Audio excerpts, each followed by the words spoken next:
In this video, we're going to solve more trig equations, but we will implement some trig identities to solve the equations. And these are just a few examples, and of course, other problems could differ greatly depending on what identity the equation calls for. So the first example that we'll do is to solve the equation sine squared of theta equals 4 minus 2 times cosine squared of theta. And so the issue in this problem is that we've got sine squared and we have cosine squared. So it's difficult to try to somehow isolate the angle when it's buried inside two different trig functions. So what we might want to do is, if I could get it all in cosine squared or all in sine squared terms, then I could try to isolate my theta.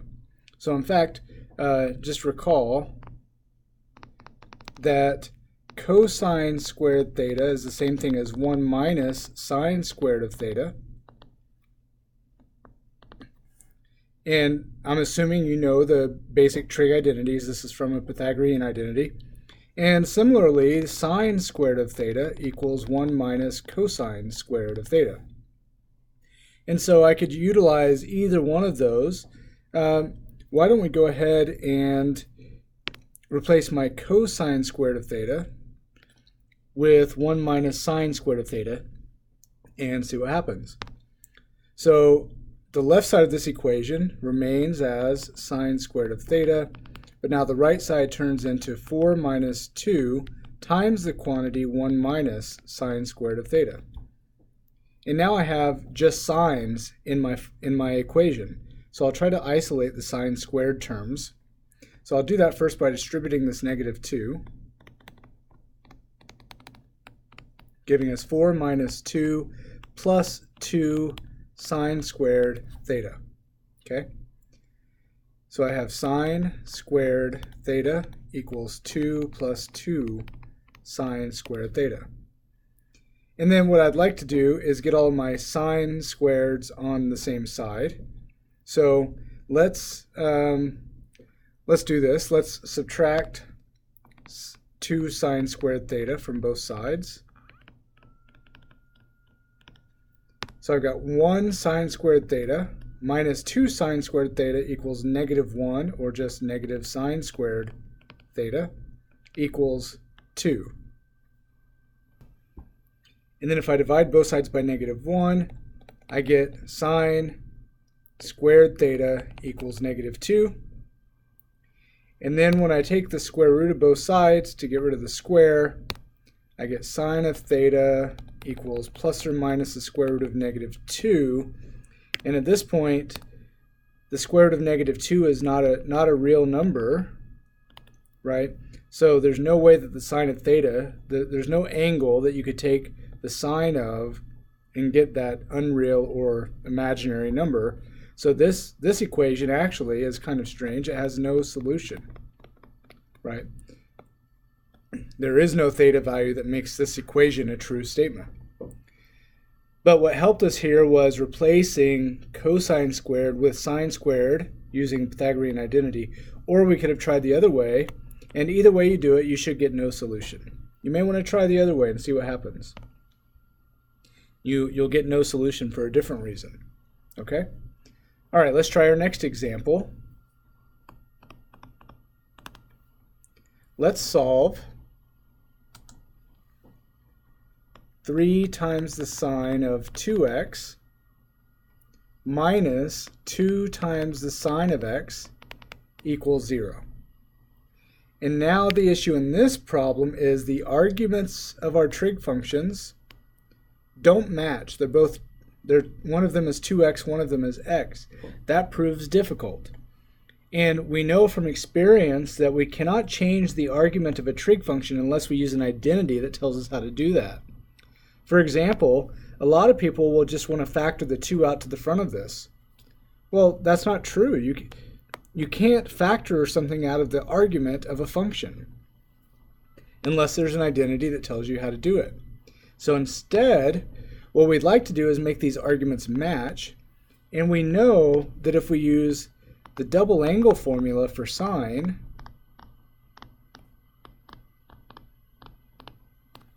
then the sine of 2x equals 2 times the sine of x times the cosine of x. And you can see that the argument that was 2x now changes to x inside those trig functions. And that's precisely going to help us because the other function in this equation has the argument of x as well. So we're going to make the replacement where we have sine of 2x. We're going to replace this with 2 sine x cosine x. So we get 3 times 2 sine x cos x minus 2 sine x equals 0. And when we multiply this, we don't have to distribute the 3 because there's no pluses or minuses here.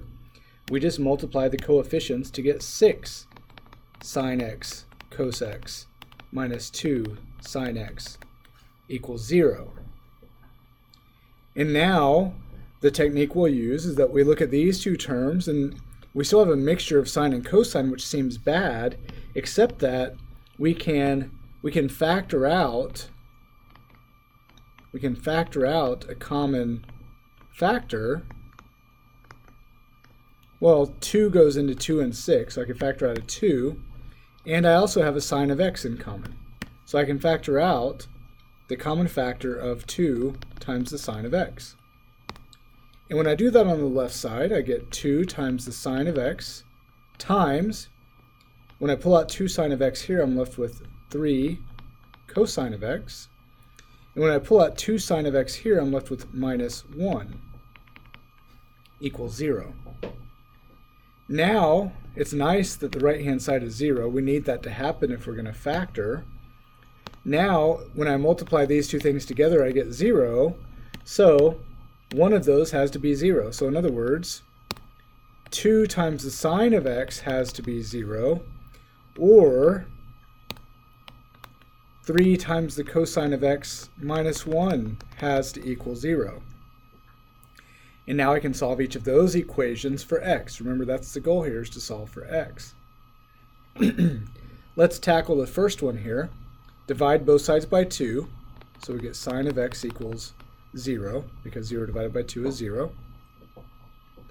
Let's solve cosine of x for cosine of x over here. So we'd add 1 and divide by 3, and we get that. So now we have to find all angles x for which the sine of x is 0 or the cosine of x is 1/3. Okay? So let's draw a picture where sine of x is 0. That means the vertical component of your reference triangle is 0, meaning you're going to land here or here. So this is the angle 0, and these are separated by a pi rotation, right? So we could say in this case the x equals 0 plus multiples of pi, so plus k pi, or just k pi, and k is an integer there, okay? So x could be k pi, where k is an integer. Now let's do something similar over here. So in this case, we need the cosine of x to be 1/3, so that means the adjacent side is 1 and the hypotenuse is 3. So that means something like this, or we could have we could go down because we'd have an adjacent side of 1 and a hypotenuse of positive 3 in both of those quadrants. And the reference angle x bar, this angle right here, is the cosine inverse of 1/3, which is not a 30, 60, 90, or 45, so we'll leave it. We'll just call it cosine inverse of 1/3. So all of the angles that land on this terminal side, well, the first angle that lands there is in fact the reference angle, cosine inverse of 1/3.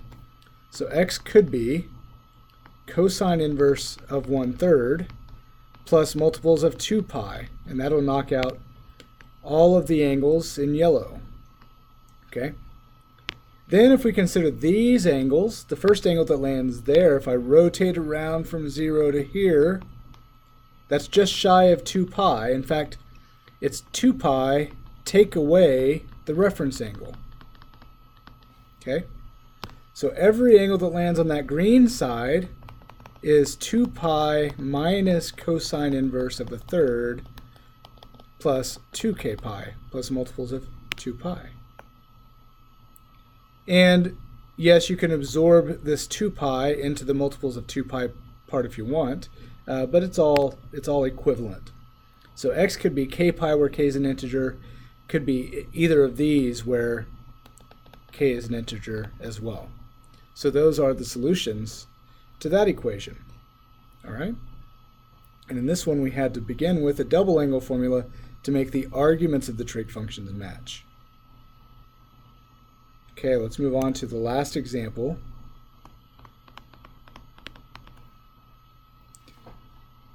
And in this case, we want to solve cosine of 2 theta equals cosine squared of theta minus 1/2.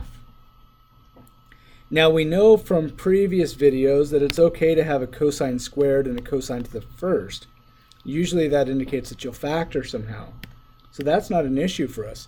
The issue is, again, that the arguments of the trig functions do not match. So again, we will use a double angle formula to transform that 2 theta. A double angle formula.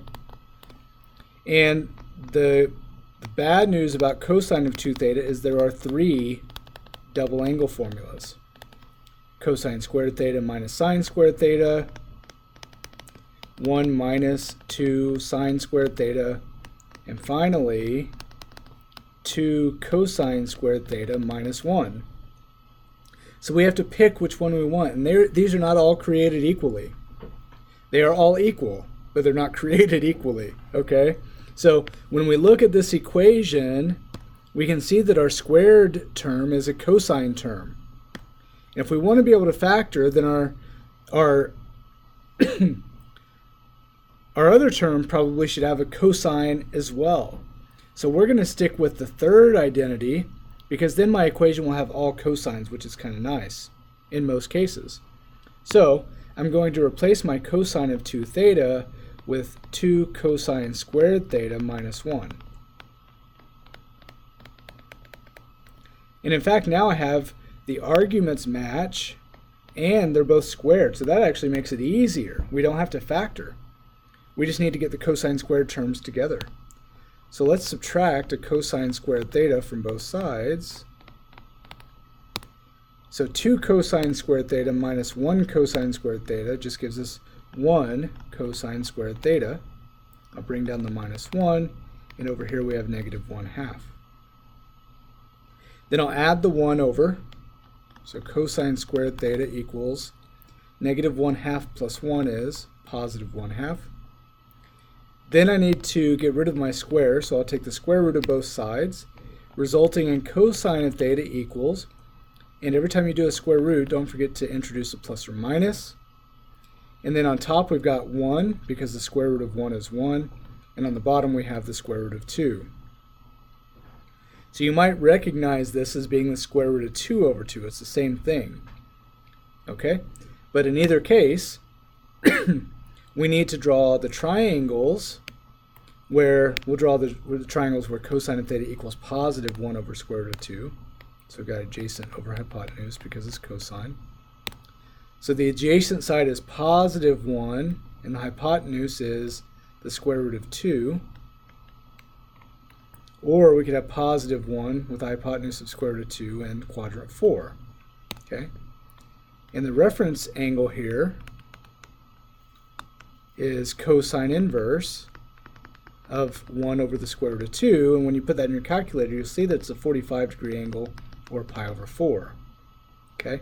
So these are the triangles where the cosine is positive 1 over square root of 2. Now let's look at the ones where they're negative, and you would imagine you'd have a negative 1 for your adjacent side with a hypotenuse of square root of 2, or negative 1 down here with the hypotenuse of square root of 2. Fortunately, all the triangles are the same, so they all have the same reference angle of pi over 4. But these are the triangles where cosine is negative 1 over the square root of 2. So now what we want to do is describe all of these angles, because these are the angles that theta could be. So this first angle is, because it's in the first quadrant, is literally the same as the reference angle, so it's pi over 4.